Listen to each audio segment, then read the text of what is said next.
We used to work with FIRS, that's why I you understand. We learned a lot from them, and because of their tutelage today, we're tax ambassadors and we understand the need for proper taxation.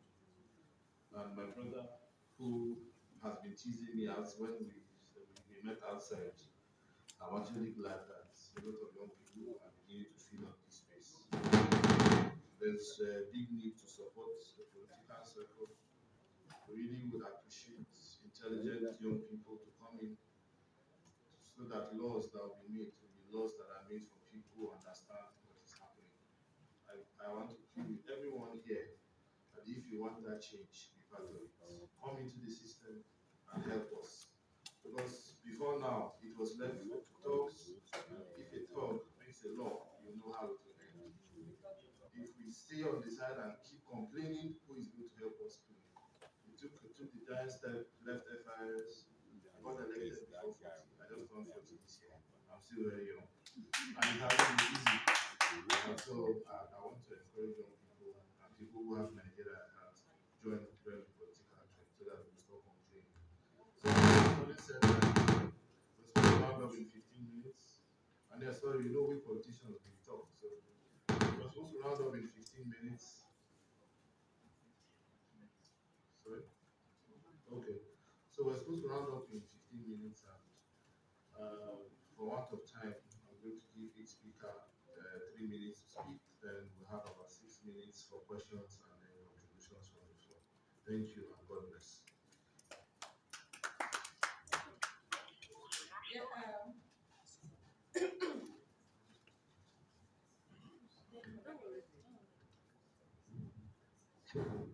Thank you very much, my honorable.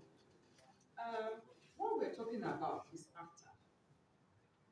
For it to be inclusive, it's very important that people across borders are educated.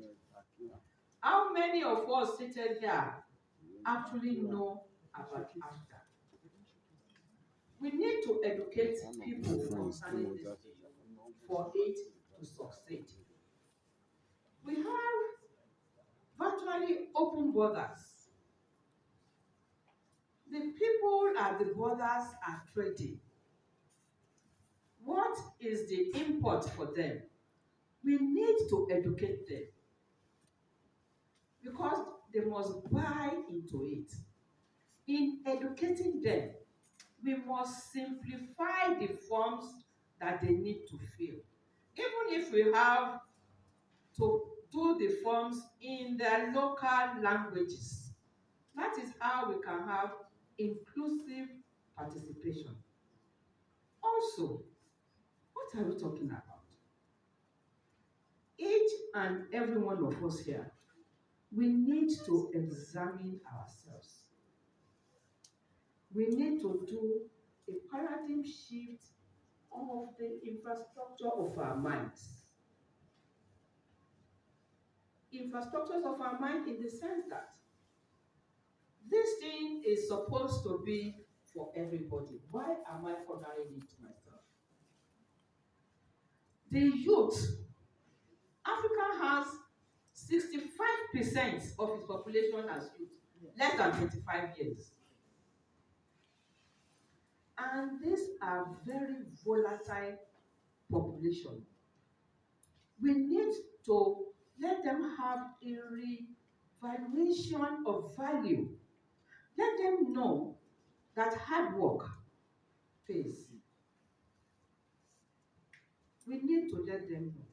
And we also, like he said, women must be brought into this.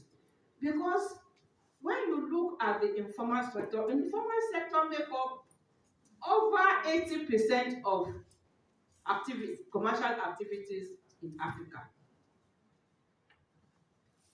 And from that percentage, women contribute a lot. We need to be sensitive to the needs of women. We need to understand that if you train a girl child, you have trained a nation. Yes. And in Africa, See, what we are talking about is the fact that what we need to do is to network with each other, to understand each other. We need to build industrial hubs in Africa. Let us look at each country. What is your comparative advantage in your country?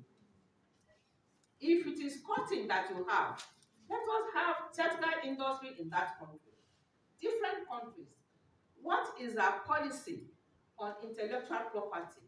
Because professionals will move across the country. There was a time in this Nigeria that we export lawyers to be justices in English-speaking African countries. We export tax officers to be commissioner generals in English-speaking African countries. Professionals will move. If this after is really put in place, professionals will move. What policies are we putting in place for intellectual property? Are we building institutions? Are we building financial institutions? Justice institutions? What is our structure for conflict resolution? Because it will happen. We will have conflicts. So, okay, I understand it's time for me to stop here. I believe what I'm trying to say is that it has to be an all-inclusive decision for everybody in Africa.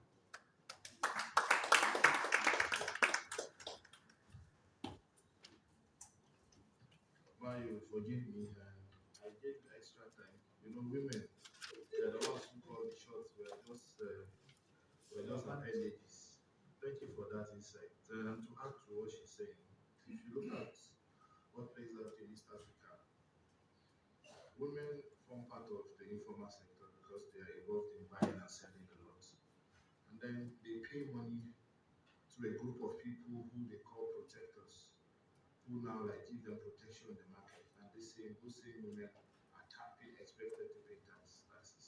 It's not so common in Nigeria, but in East Africa, what she is saying is very really understand what women go through in that informal sector, and they form a large of problems. So having said that, I'm going to allow Oga speak, and please, 3 minutes. I'm going to be very firm. I won't be. Yeah,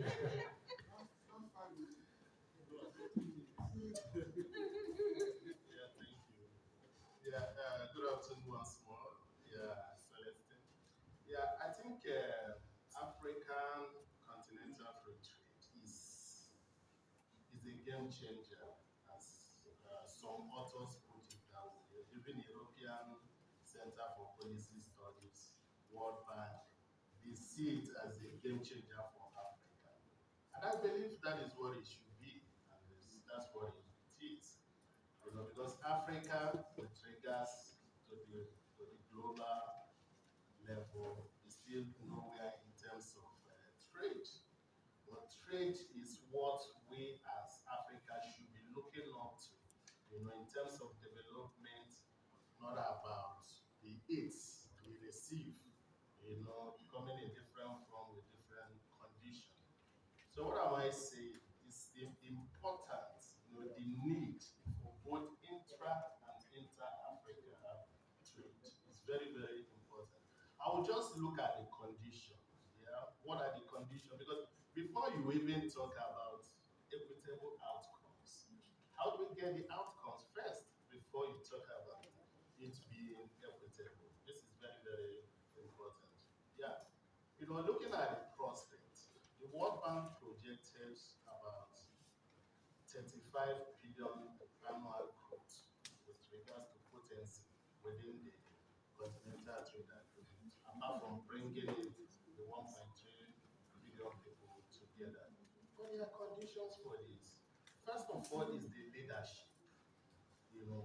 How effective would be the leadership? And leadership here looks at the ratification, looks at the domestication, looks at the implementation, looks at the compliance. All of them put together. If they are not effectively trading, the potency may not be achieved. for instance, Nigeria as a big player, you closed your border for 15 months. It's already against the rule of the game.